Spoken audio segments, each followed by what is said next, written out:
ए बाबू, विरह के भूमिका से शुरुआत है। मांगलिक बेला पे एक मांगलिक चीज वीर रस विरह आप लोगों की सुना दे, और बड़ा ही शांत तरीके से आप लोग कुर्सी पर बैठ के, चारपाई पर बैठ के आप लोग गीत का आनंद लेती। बहुत बहुत खुशी है यह मन के कलाकारन बदे धन दौलत। आई मास्टर कैसे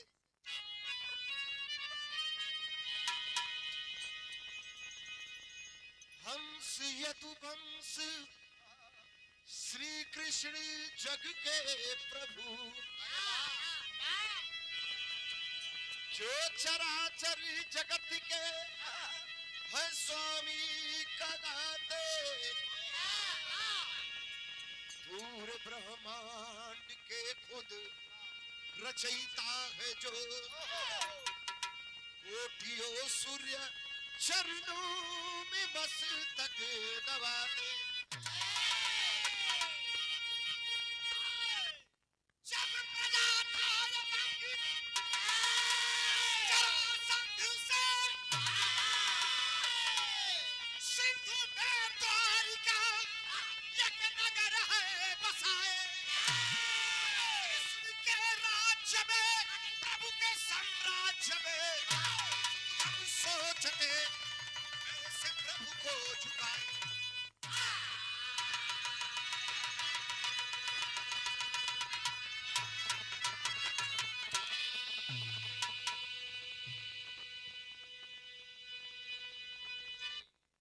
कृष्ण के राज्य में, प्रभु के साम्राज्य में कुछ उधम सोचते कैसे प्रभु को झुकाए। ए भैया, एक बार की बात है, भगवान श्री कृष्ण एक नगर का निर्माण के लिए, जो नगर का नाम बताओ गई द्वारिका नगरी। अपने प्रजा के साथ बड़ा सुखमय जीवन जियत रहे भगवान श्री कृष्ण। लेकिन कहल जाला कि इंसान अगर अच्छा कर्म करत हो तो कुछ बुरा कर्म वाले पीछे जरूर पड़ जाला। पूरा प्रजा लोग, सब लोग खुशी बा, खुशी मन से जीवन यापन करत हो द्वारिका नगरी में। लेकिन उनके देख के जरा वाला साथ ना छोड़त हो। एक लाइन कव्वाली का टुकड़ा लगला, हमारे बाबूजी के जमाने वाली गीत लगी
असली वीर रस।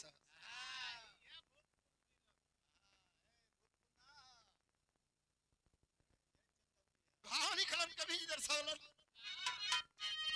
ऐसे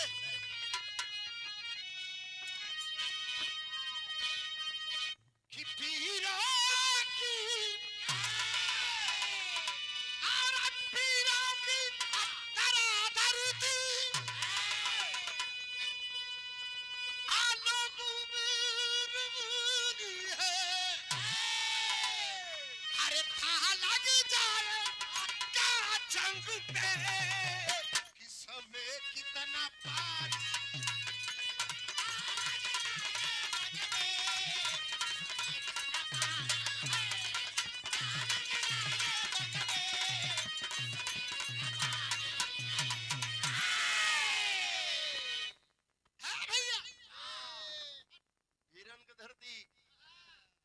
है चंदौली के माटी, ग्राम सभा होती।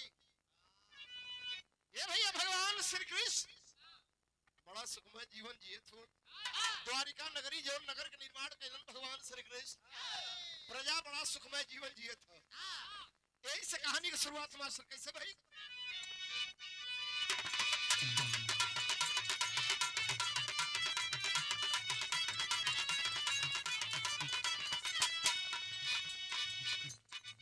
नगर द्वारिकापुर श्री कृष्ण जब बसाए हैं,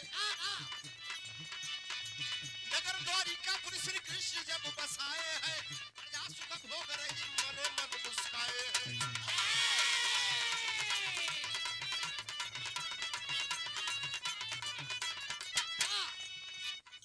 किंतु इस स्याह में कुछ इंसान रहा करते थे,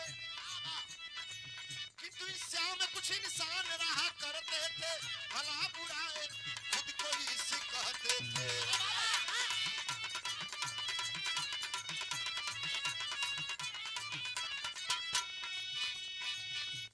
कवन बुराई करत रहलन? दू व्यक्ति रहलन द्वारिका नगरी में जो भगवान श्री कृष्ण के देख के झूरा जरे। कवन नाम हो? प्रसेनजीत शस्त्रजीत सगे भाई थे, प्रसेनजीत शस्त्रजीत सगे भाई थे, घूम कर द्वारिका में करते बस बुराई थे।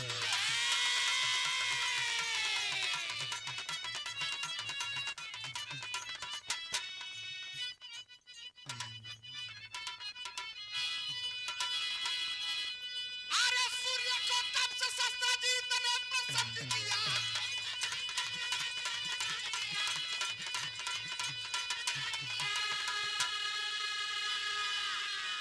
अरे सूर्य को तप से शस्त्रजीत ने प्रसन्न किया, चमकती बड़ी तुरंत सूर्य ने उत्पन्न किया।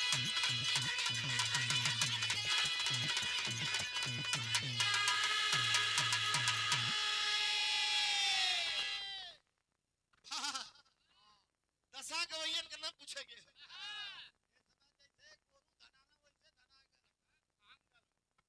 हे भैया पान के चौड़ी किनारी के धोती लपेट के एकदम नील नीले पान दे के गवैया एक कान्ही पे गमछा रख के चलत है। मंच पे ऐसा चढ़ तो लगत कि अरे बाप रे बाप आज जोन गा दियो भैया तो केहू गाई ना, लेकिन जी वही भूमिका बोलत हो तो पहले कांड गा देते हो।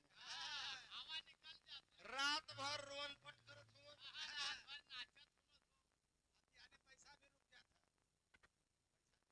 बड़ी बड़ी दशा। कहना मास्टर प्रसेनजीत शस्त्रजीत दोनों सगा भाई रहलन। काम का करत रहलन? सवेरे खाना उना खा के दिन भर भगवान श्री कृष्ण का आलोचना करे, बुराई करे कि भगवान श्री कृष्ण है, जाके जनता के बीच में कहे कि जवन भगवान कहत हुआ कृष्णवा के वो भगवान ना है, वो एक नंबर का धूर्त है, एक नंबर का चोर है।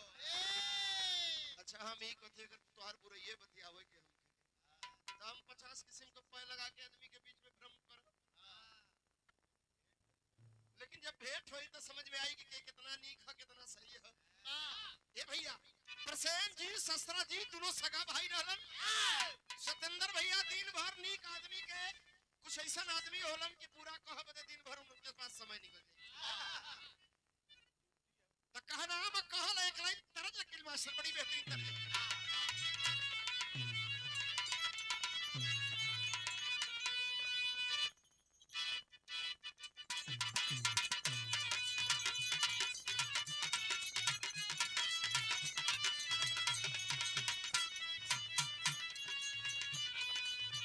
एगो हीरो हीरोइन से कहलस, चाहे हीरोइन हीरो से कहलस, का कहलस? हीरो कहत का कहत कोरिया चांद की जोरिया नियम बोर बाड़ू हो,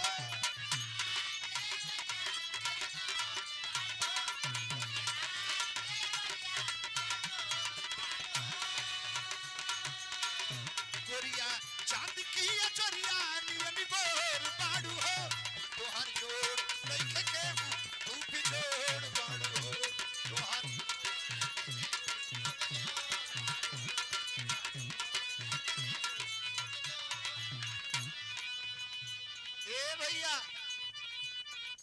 जवन शस्त्रा जीत रहे भगवान सूर्य देवता का बहुत बड़ा उपासक रहे, बैठ गल सिंहासन पर 2 महीना तक लगातार तपस्या कैला भगवान सूर्य देवता के बुला लेहलस। कल सूर्य देवता मांग लो क्या चाहिए ससुरा जी।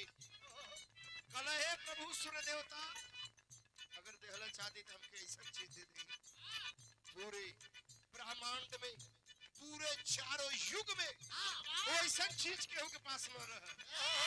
भगवान सूर्य देवता चमचमाते को मड़ी दे देना हाथ पर। कलला ससुरा जी ती मड़ी चारों युग में कहीं केहू के पास न हुई।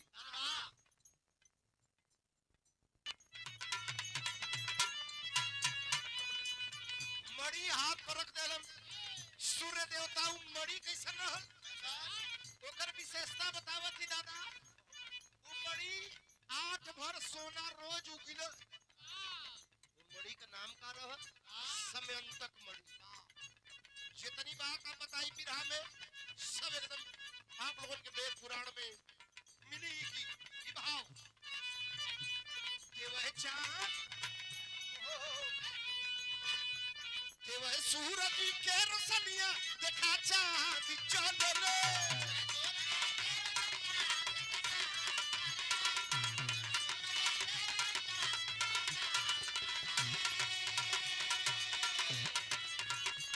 के वह सूरज के रोशनिया देखा चांद चलले।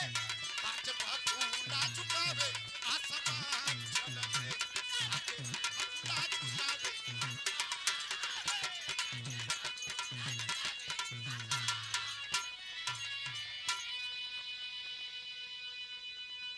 आज बकुला झुकावे आसमान चलल। अच्छा आपन लोगन चाचा दादा लोगन विद्वान लोगन बैठल बाड़ी। बकुला कबो आसमान के झुका पाई कबो ना झुकाई। कुछ दूर उड़ी लेकिन फड़फड़ा के गिर जाएगी। लेकिन बकुला यहाँ आसमान के झुकावे बदे चल रहलस। मड़ी के माला मड़ी के माला लटकौलन गले में ससुरा जी चल देला भगवान श्री कृष्ण के झुकावे बदे। कल ऐसे बढ़ के हथियार ना हो जाए कि उसे कन्हैया से कृष्णवा से कहो के रे तोरे पास हो गाय तोरे पास हो ऐसा सही से बता ना पाओ थी इसे हम गा ना पाओ। हाँ हाँ आप बता दो तो कि पूरा कर दे लेकिन उससे पहले हो विरह में एगो तर्ज हो।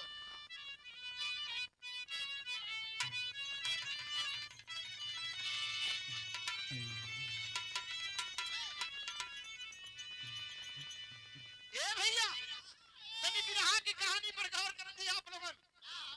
उछल देहलस शस्त्रा जीत गले में मड़ी के माला लेहलस। भगवान श्री कृष्ण के कन्हैया के झुकाओ बदे चल देहलस। गया लोग के बर्दाश्त ना भल 4 दिन भेंट ना भइल कृष्ण कन्हैया से। तो चवे दिन मन बना देला कि चल के ऊपर दरबार में ऊपर दरबारा में बेइज्जत कर दरबार में बेइज्जत करब। ए भैया लेके दरबार में घुस कर कला हे कन्हैया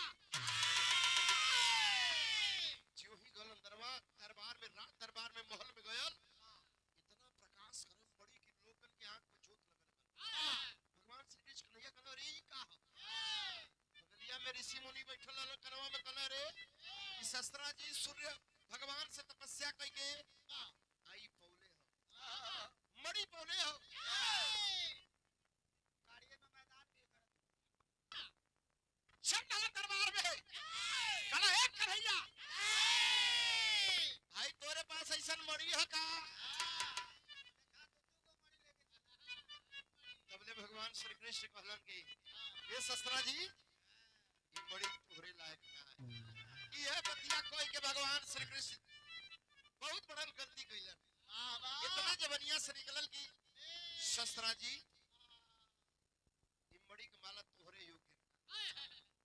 ये भैया तैयार जीवई इतना बतिया कहलन कोई के शस्त्रा जीत कहल कि तपस्या करी हम मड़ी हमार पौली मड़ी हम आ दे दे कन्हैया के पागल ही कहा। वहां से चल देला जी वही आया जी वही अपने घरे आयन ओकर छोट भाई प्रसेनजीत घोड़ा पर सवार रहल कहलो रे भैया ई कलवा में का लटकवले हुआ कहले ई समयंतक मड़ी ह कहला भैया उधार एक दिन बदे दे दा जंगल में शिकार करके आई तो हर मड़ी वापस कर दे भाई के प्रेम तक प्रेम होला दे दे निकाल के एक लाइक दर्द लग गेल कैसे मास्टर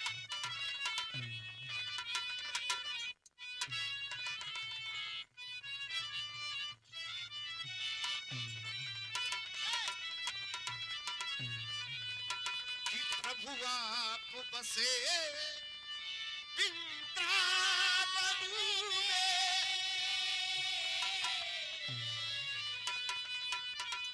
कि प्रभु आप बसे वृंदावन में मेरी उम्र गुजर गई वो प्रभु आप बसे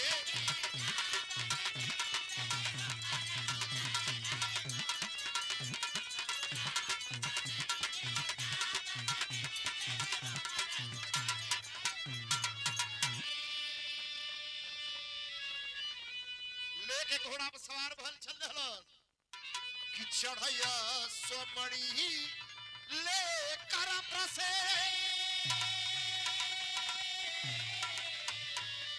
कि चढ़ैया सोमड़ी ले कर प्रसे करने शिकार बनियो रिचा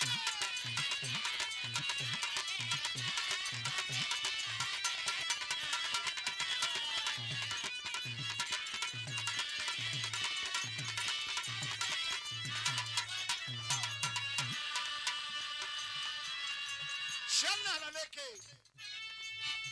मणि सुंदरी का लेला टकाया है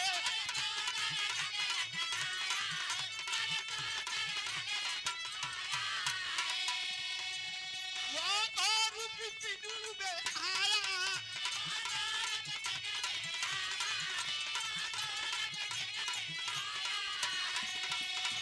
वो और बिपिनु में आया एक सिंह ने देख लिया बनु में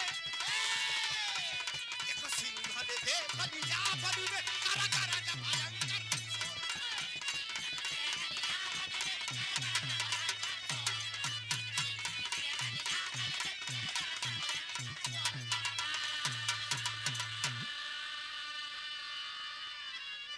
ए भैया चलते हला जंगल में चाचा दादा आप तुम बैठल बिरहा की कहानी न छूट जंगल में गए शिकार करे बदे खुखार शेर गरज के साथ आगल सामने दौड़ा करके पंजा मरलस गिर गिलन प्रसेनजी धरती पर आ छाती पर दोनों पंजा रख के फाड़ के अलग कर दिया प्राण निकल गए प्रसेनजी शेर फाड़ के अलग कर दिया फाड़ के अलग कैला मड़ी वाला मलवा मुहवा में शेरवा दबा के निकल गया चल रहलस इधर एक दिन बीतल दो दिन बीतल जब 3 दिन केहू का भाई अगर घरे लौटी ना तो फिकिर हो जाई परिवार में टेंशन हो जी लगल रोए ससुरा जी कि वो कन्हैया कहला कि मड़ी दे दा वही मड़ी के माला बदे हमरे भाई का बद करा देलन रोवा लगा ससुरा जी जाके नगर में घूम घूम के सबके घरे जाके रोवा लगल कह लगल कन्हैया कृष्ण कन्हैया हमरे भाई का बद करा दे एगो मड़ी के माला एगो मड़ी बदे कन्हैया हमरे भाई का बद करा देलन ये भैया लगा छतर छतर रोवा लगा जेकरे दुआरे जाए लगा रोवा छचक के रोवा लगा जा तो लोग विश्वास कर जाए कि हकीकत है कन्हैया बर्बाद है धीरे धीरे पूरे प्रजा में खबर फैल गई कि श्री कृष्ण कन्हैया प्रसेनजीत के मरवा देलन ससुराजीत के भाई के एक पड़ी के माला बदे तो यहाँ विदेशिया में भाव लगल मास्टर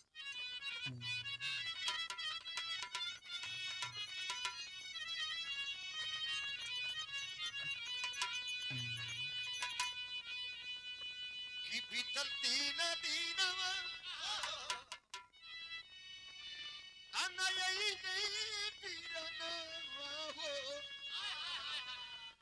सोचा शस्त्रा जी तू बन में कहाँ कोई गए भैया सोचे कृष्ण बड़ी खातिर उनहु के बरवाई दिहले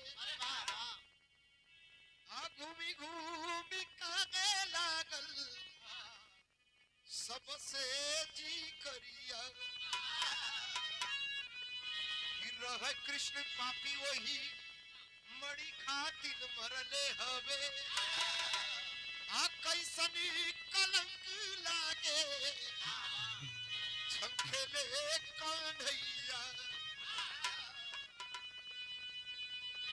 ए बाबू भगवान श्री कृष्ण झंखत होके कैसन कलंक लगल ना हमके मरली न कुछ कली खाली हमरे जबान से यह निकल की शस्त्रा जी ई मड़ी दे दाई तोहरे लायक ना ई मड़ी साधु संतन के दे देबा ओ मई से जवन 8 भर उ मड़ी सोना रोज उगली तो प्रजा में बराबर बराबर हिस्सा में बांटल जाई तो सब खुशहाल रही यह बतिया कह के फंस गई कलंक लगल नगर में भगवान श्री कृष्ण को ही निकला अरे यार लोग काना खुशी करो अरे यार कन्हैया मरवा देलो उनके हत्यारा का दोष लग तेरी में भाव लगन मास्टर कैसे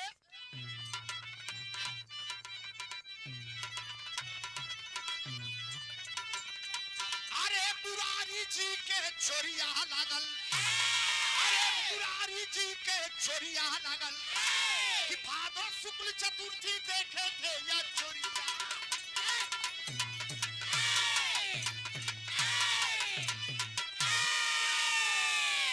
मुरारी जी के छोरिया लगल भादो शुक्ल चतुर्थी देखे थे अजुरिया मुरारी जी के छोरिया लगल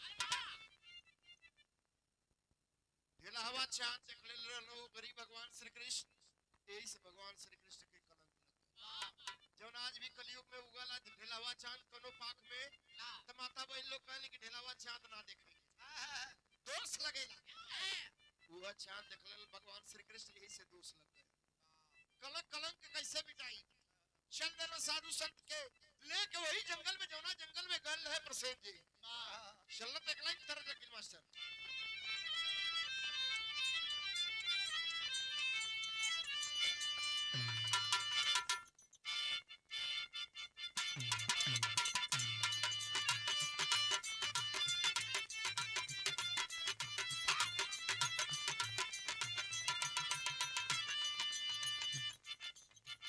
प्रियंका बागी जी जैसन सोचले रहनी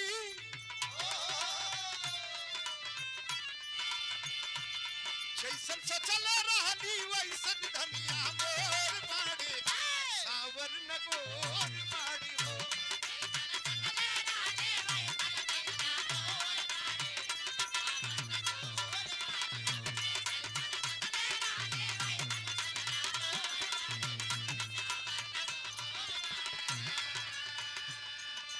एक लाइन और बता देती है गीतिया में कैसे थोड़े छरहर पातर थोड़े थोड़े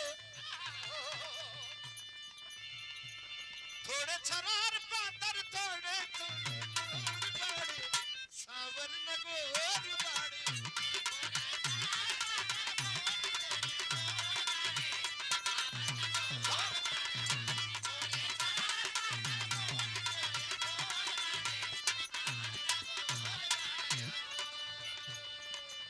दादा चल रहे भगवान श्री कृष्ण कन्हैया पता करे बदे की प्रसेन जी का भयल कलंकित हुए कन्हैया कलंकित हुए कन्हैया राजमहल सुख छोड़ चलने हलवा की ओर चलना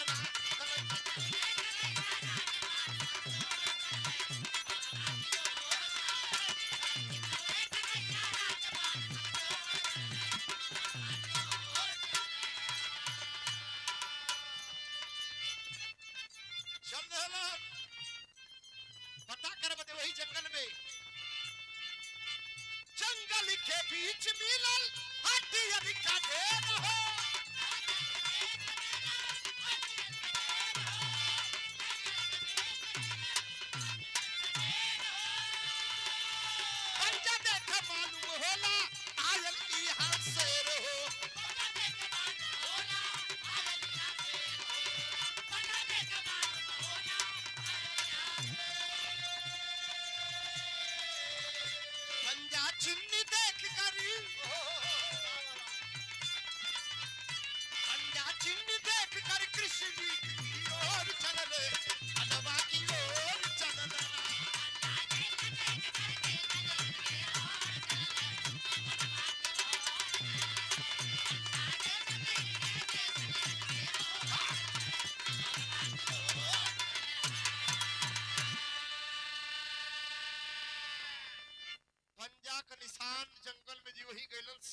निशान मिले।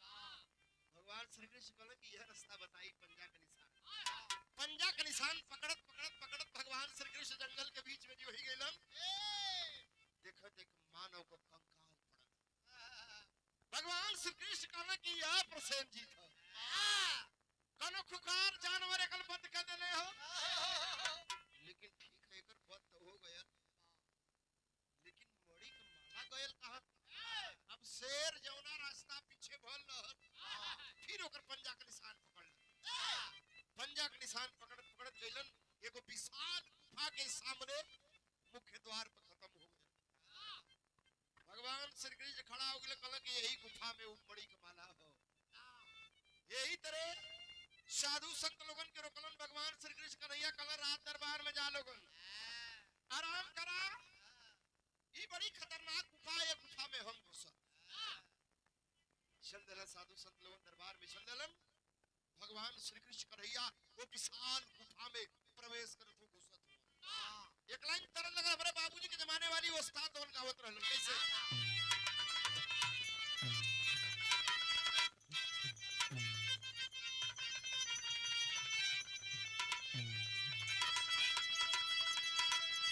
कि पिया परदेसिया नभावे लगदा पर अपी रही बनल बात से चारी अरे मोरी उड़ी उड़ी जाले अछरिया।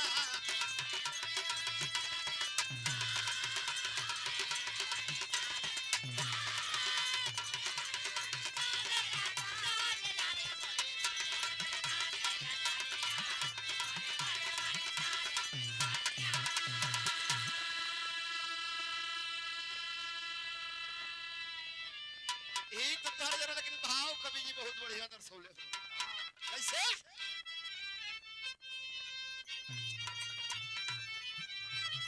कि घुसले कन्हैया जब गुफा तारा देनवा चल चलिए करी चपला पानवा हो जल क्रोधवा में सभनवा।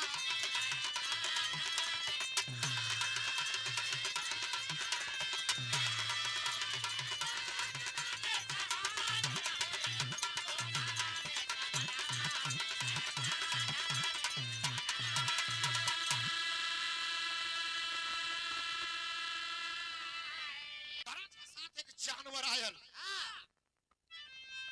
कला है मानो कैसे घुस गया इस गुफा के अंदर।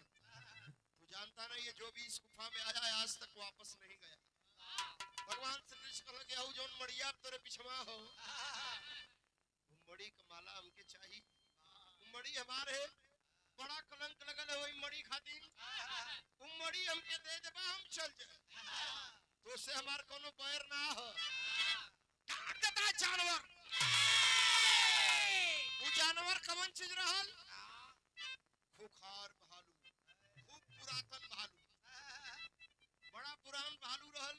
भालू रहल के जामोंत जी कहला ए मानो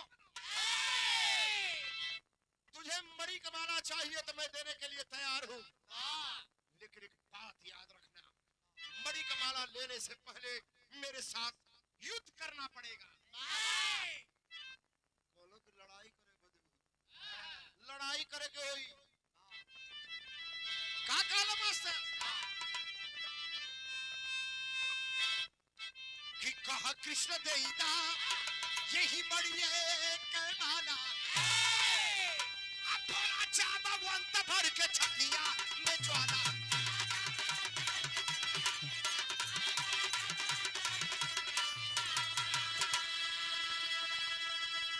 कि कहता बे पैमा जब चोरवा या जब ही पे लड़ा पड़ी युद्ध का वक्त दवा हो जाए क्रोधवा में।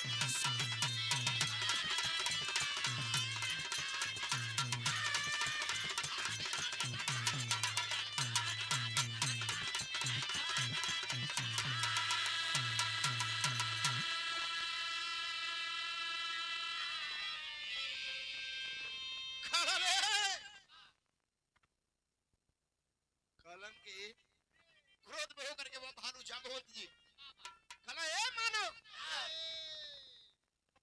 मेरे साथ युद्ध लड़ना पड़ेगा। युद्ध शुरुआत हो गई भैया। कृष्ण भगवान कल की युद्ध दिखाओ मड़ी बदे युद्ध ना अगर हमके धरती के भी फाड़े को भी तब फाड़ दे। भगवान श्री कृष्ण गुस्से में लाल हो गए।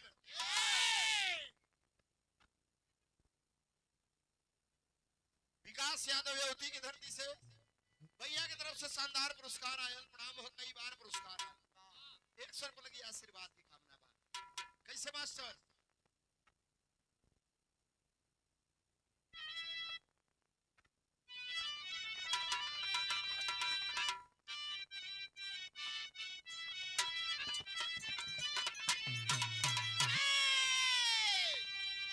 हमारे बाबूजी के जमाने में उस्ताद तो गावत रहे बनारस की धरती का। कैसे अरे पाली उमरी कमरी लाचा कानिया पाली उमरी कमरा लाचा कानिया कोरिया खींचाई पूरी के कनिया कोई का झूला झूलनिया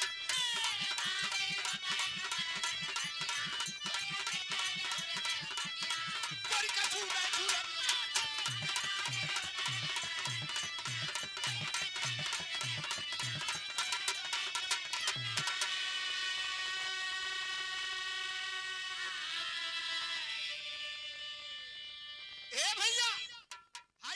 शुरुआत हो गया। भगवान श्री कृष्ण कन्हैया में युद्ध शुरुआत हो गई। अरे पाला बिकरा ला ला कई तूरो रे दया नवा हो सपनवा तूरो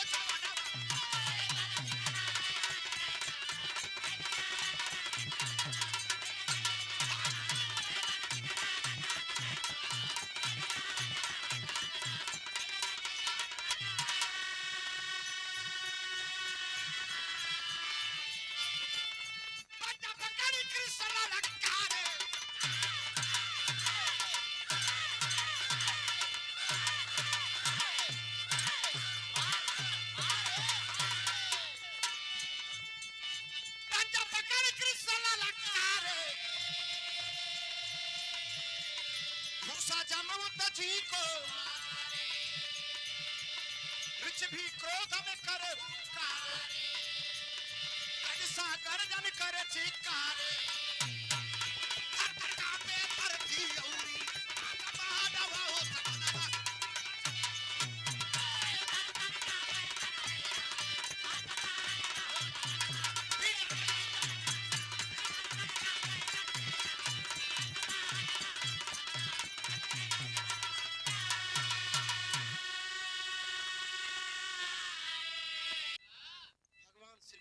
छाती पर जवन हाथ बरलन धड़ाम से धरती पर गिर गया जामवंत जी। मुंह से लहू आ गया।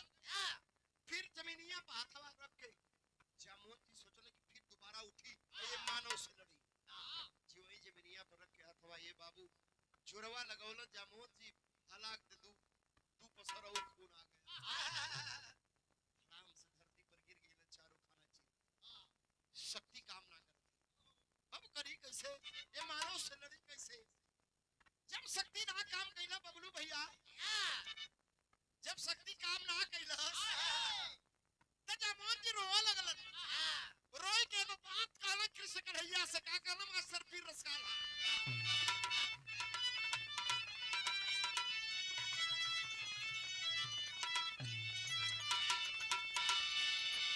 अरे सतयुग से लड़नी हम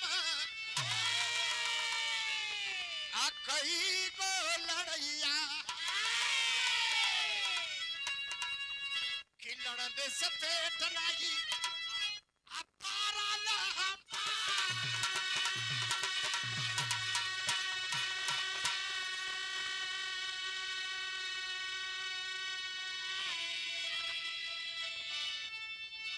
दादा याद करा बड़ा बढ़िया बात कहलो हे मानो सतयुग से हम लड़त आवत कोई ठे लड़ाई लड़ली युग लड़ाई तो बड़ा अजीब लड़ाई लड़ली कौन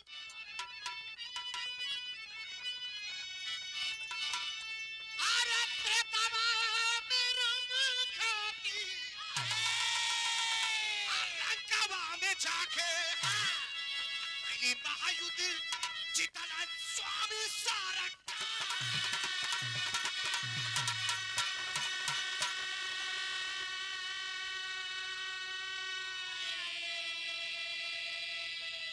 कहलन त्रेता में भगवान राम के संग लड़नी।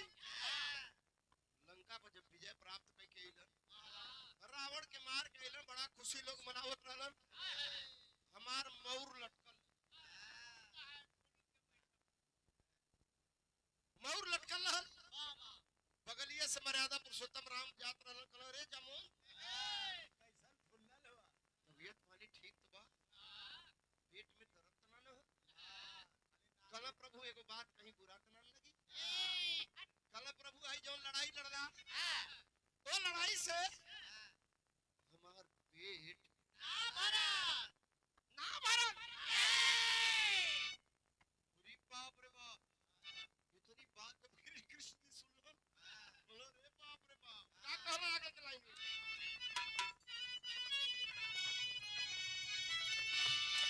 अरे काली प्रभु से हमार छोरा नहीं भइले, कि देई के बचनिया बिना कैला करा।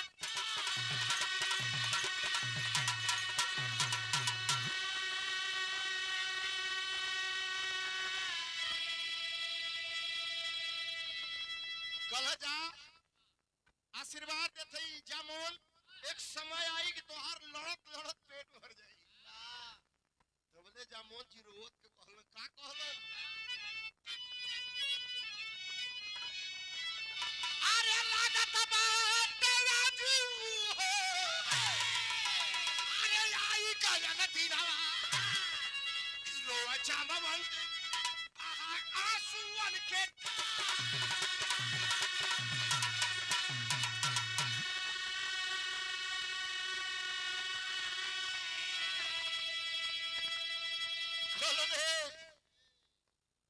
प्रभु आप आम आदमी ना हुआ, आम आदमी ना हुआ, आप एक भगवान का रूप हो।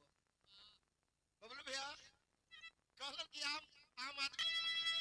अरे कहा से छुपावा नहीं भेदावा, भेदावा नहीं उगावा, देखावा सारा।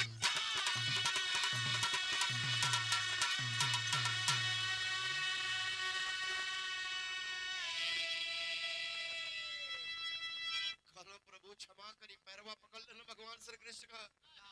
माफ करी प्रभु, हम आपके ना पहचानत है के है आप। आज हमार लड़ने से पेट भर गया,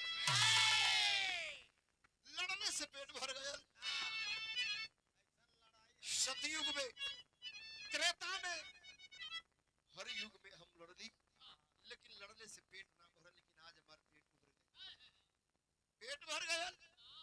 प्रभु आपसे निवेदन है, हाथ जोड़त है, पैरवा पकड़ के जामुन जी कृष्ण भगवान की कला शरीर रूप में आई। प्रभु भगवान श्री कृष्ण रूप अपन धारण करत हो कैसे?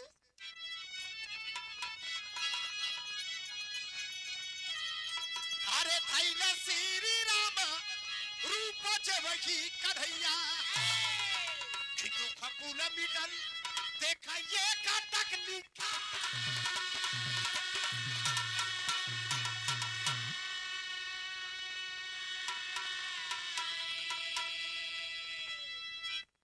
भगवान श्री कृष्ण विशाल रूप धारण कैलन। आधा शरीरिया भगवान श्री रामचंद्र जी लौको, आधा शरीरिया भगवान श्री कृष्ण। पैरवा पकड़ के जामुन जी रोवा लगल, प्रभु प्रभु क्षमा करी प्रभु, 27 दिन तक लगातार आपसे लड़ाई भई। अगर प्रतिदिन 10 हाथ आप अगर हमके मरले होइयन, तो 4 हाथ हम हमके मरले। प्रभु भगवान के ऊपर हम हाथ उठाते हैं, जे हमार सब कुछ बा ओकरे ऊपर हाथ हम पहचाने में देर कैली। प्रभु पैरवा फिर पकड़ के रोवे लगलन। भगवान श्री कृष्ण आशीर्वाद दिलन, कहलन रोवा मत। ऐसा आशीर्वाद दिलन कि पूरा जख्म जितनी मरले रहे भगवान श्री कृष्ण 27 दिन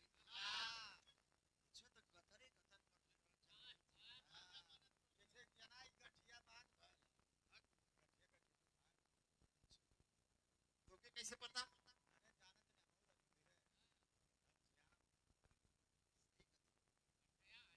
भगवान श्री कृष्ण का नाम घनश्याम है।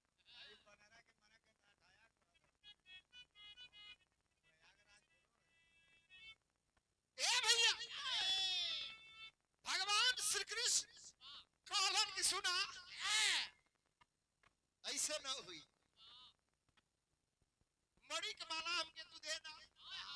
कहला प्रभु मणि की माला ना, एक चीज और देव स्वीकार कर लो। कहला रे कौन चीज देवा? कहला प्रभु आंख बंद करके वो स्वीकार कर लो। अपने लड़की जामवंती का हाथ भगवान श्री कृष्ण कन्हैया के हाथ में थमा देला। कहला प्रभु उद्धार कर ले। तो खड़ी में भाव लगल मास्टर कैसे?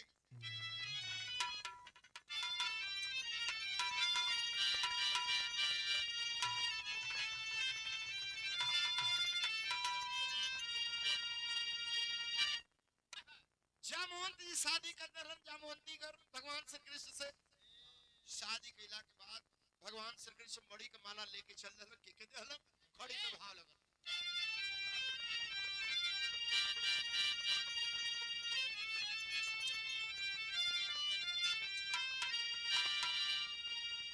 कि मणि समय तक मशहूर हो गई, आये काला युगवा में हीरा कोई दूर हो गई।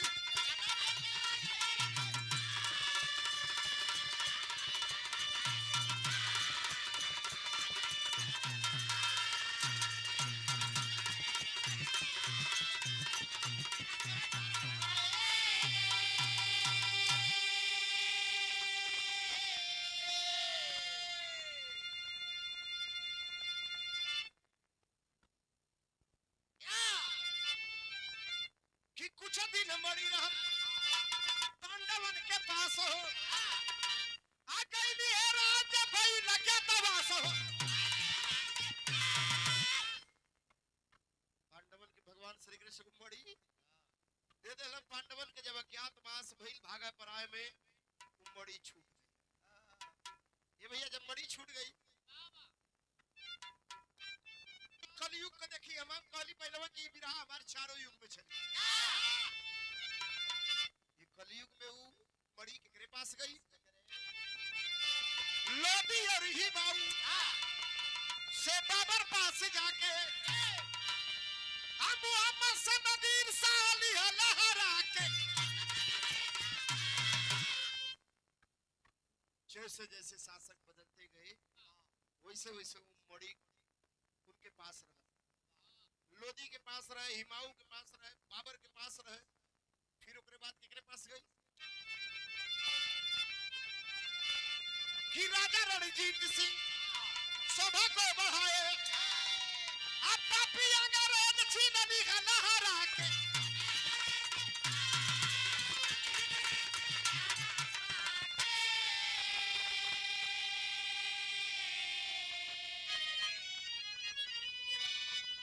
कि लंदन में जाके हमसे दूर हो गई, आये काला युगवा में गिरा कोई दूर हो गई।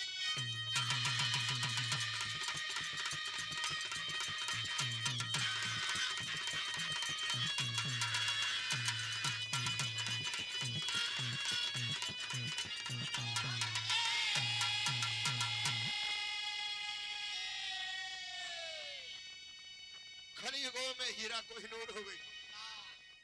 और हम लोगों के बीच में आए हुए यूट्यूबर साथी हम इस मंच पे आ जाए, सम्मान करने हम कहा जाता है कलाकारों के आप भविष्य होते हैं, सम्मान करने से सम्मान मिलता है। आइए आइए आप लोग आ जाइए। हाँ भैया, आप लोगों के बदौलत हम कलाकार चर्चित हो जाला। यूट्यूब पर एको गाना चल रहा है, गरीब बाप रे लोग जान जालन।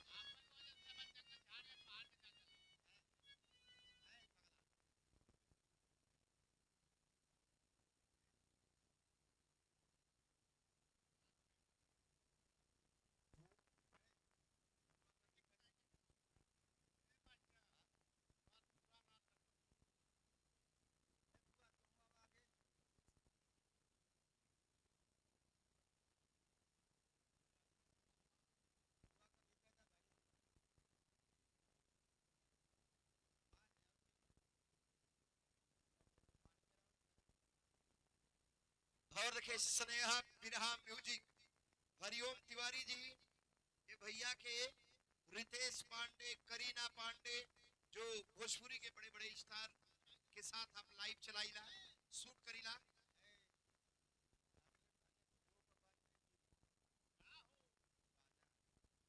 बड़ा सम्मान दिलन भैया, बड़े बड़े भोजपुरी बड़े बड़े स्टार के साथ आप रहते हैं। हमारे भैया के चैनल भी चलाला, बड़ा सम्मान करला।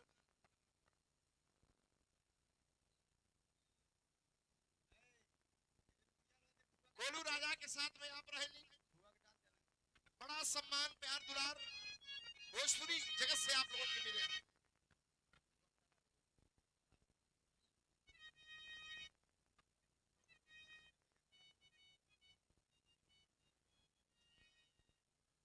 और देखिए बड़े भैया जिगर बिरहा म्यूजिक के ऑनर आप महोदय की तरफ से सम्मान भरा ये पुरस्कार आया, बड़ा सम्मान करते हैं। लगातार 10 प्रोग्राम से भैया हमारे संगे रहत हो, बड़ा सम्मान देना।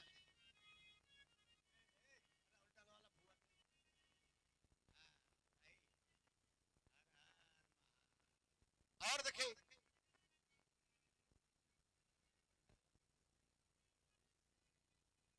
बिरहा जगत की बहुत ही सुंदर गायिका है, ये हमारी छोटी बहन है प्रियंका बागी भदोही से। ये आपके द्वारा सम्मान, शुभ आशीर्वाद, ईश्वर करे तुम्हार पहले स्वस्थ बनल, स्वास्थ्य बनल। कहे से महीना में 2-4 बार बीमार हो जाते हो, ऐसे अपन स्वास्थ्य बरकरार रखा, खैले पीले पे ध्यान दा बहनी।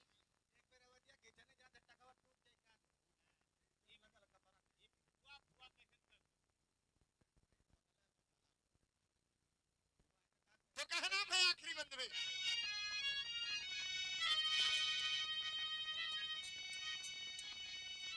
विरह के आखिरी प्रमाण है कि गुरपतु सरजू सी मूरत धनहरी की मां,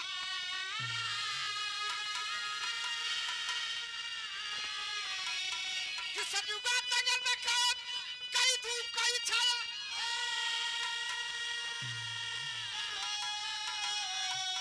अरे कन्हैया जी के चोरिया लगल, कि राहुल प्रदीप जुआ भारत का बाजरिया, कन्हैया जी के चोरिया लगल।